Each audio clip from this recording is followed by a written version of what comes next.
The Bible clearly teaches that Adam and Eve were created to be superior to the rest of God's earthly creatures. There may be hints of this in the fact that Genesis chapter 1 verse 27 lists humanity's creation on the sixth day as a separate act from the creation of the animals, as a sort of culmination of creation. And in fact, it's only after the creation of humanity that, in Genesis chapter 1 verse 31, the narrative switches from calling creation simply good to calling it very good. There may also be hints of humanity's superiority in Genesis chapter 2 verse 7, where only Adam is explicitly said to have had his life breathed into him by God. But the real proof of Adam and Eve's superiority over the rest of creation is found in the fact that God created them in His image and appointed them to rule over creation on His behalf. Listen again to Genesis chapter 1 verses 27 and 28. God created man in His own image. In the image of God He created him. Male and female He created them. God blessed them and said to them, "Be fruitful and increase in number. Fill the earth and subdue it.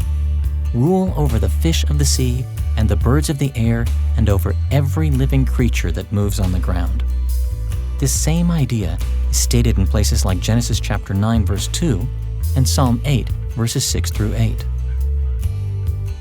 God created humanity to reflect His glory and His attributes in ways that other creatures couldn't.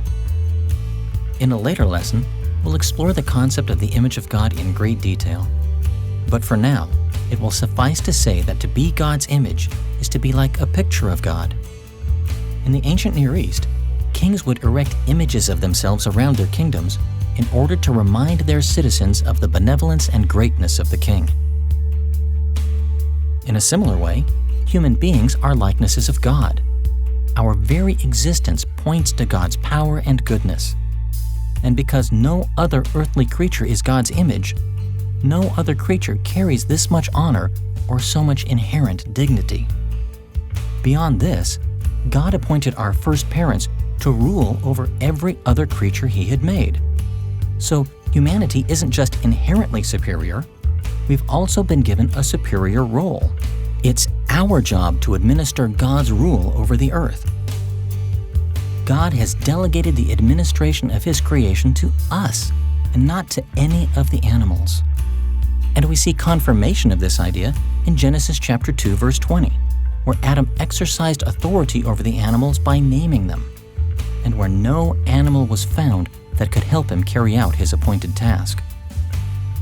Later, the Scriptures confirm humanity's superiority by putting us almost on the level of the angels in the present and superior to the angels in the future.